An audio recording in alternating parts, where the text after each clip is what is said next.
आज की हमारी स्टोरी है अंधविश्वास। रामधन रामनगर नामक गांव में रहता था। उसके खेत बहुत उपजाऊ थे और हर बार उसके खेतों में झूमती और लहलहाती फसलों को देखकर सब ईर्ष्या करते थे। हमेशा फसल से उसे बहुत आमदनी होती थी, इसलिए प्रतिदिन वह अमीर होता जा रहा था। अब उसकी गिनती अमीर लोगों में होने लगी। रामधन थोड़ा बहुत पढ़ा हुआ था, परंतु उसकी पत्नी विद्या ने इंटर की हुई थी। वह काफ़ी बुद्धिमान थी।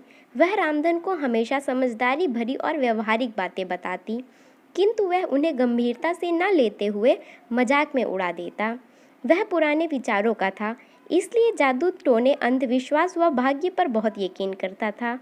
कभी किसी पंडित की बात संयोगवश सच हो जाती तो वह यह मान बैठता था कि पंडित के कहे अनुसार ही उसके जीवन में आगे होगा और पंडित जो बताएंगे वही उसके भाग्य में लिखा होगा।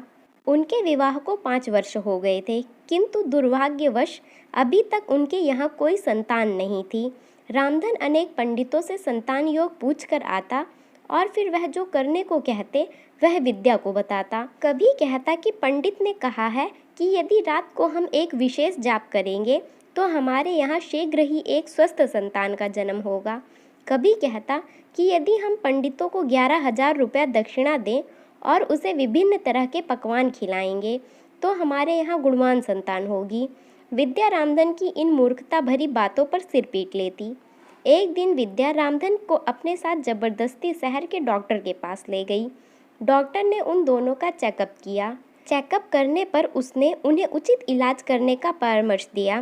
पहले तो रामधन विद्या पर बहुत भड़का और बोला, हमारे यहाँ डॉक्टरों पर कोई विश्वास नहीं करता, सब कुछ झाड़ फूंक के द्वारा किया जाता है, किंतु तुम हो कि मेरी बात मानती ही नहीं हो, उल्टा इन सबको अंधविश्वास और पागलपन कहती हो।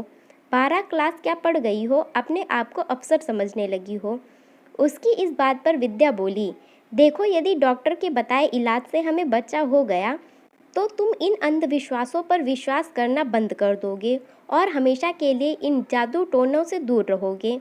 नासमझ रामधन मन ही मन विद्या का मजाक उड़ाने लगा और सोचने लगा कि चलो अब तो कुछ समय बाद विद्या मेरे साथ जप करेगी और झाड़ फूंक से ही अपनी हर समस्या का हल करेगी।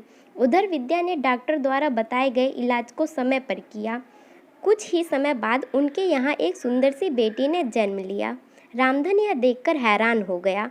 जो मंत्र जप, अनुष्ठान व झाड़ फूंक वह वर्षों से संतानों प्राप्ति के लिए कर रहा था, वह किसी काम न आए, बल्कि डॉक्टरों द्वारा इलाज की सलाह ने 1 वर्ष के अंदर ही उसके घर में एक नन्ही सी परी की किलकारियाँ गूंज उठी। रामधन ने उस बच्ची का नाम परी रखा और अपनी पत्नी विद्या से अपनी अंधविश्वासी हरकतों के कारण माफ़ी मांगी। फिर उसने उससे वादा किया कि आगे से वह कभी भी इन ढोंगी पंडितों की बातों में नहीं आएगा और बीमारी या समस्या के समय हमेशा डॉक्टर या पढ़े लिखे व्यक्ति से परामर्श करके उसका समाधान निकालेगा। विद्या रामधन को सही रास्ते पर आता देख बहुत खुश हुई और बोली, रामधन आज सही मायनों में तुमने प्रगति की और एक कदम बढ़ाया है, क्योंकि जिस इंसान में अंधविश्वास जीता है वह कभी आगे नहीं बढ़ सकता। अंधविश्वास के कारण एक दिन ऐसा आता है जब नुकसान भी वह अपना ही कर डालता है, किंतु शुक्र है कि तुम सही समय पर भटके हुए मार्ग से प्रगति के मार्ग पर आ गए हो। इसके बाद दोनों खुशी खुशी अपना जीवन बिताने लगे। फ्रेंड्स, अगर ये स्टोरी पसंद आई हो तो please like, share and subscribe my channel. Thank you.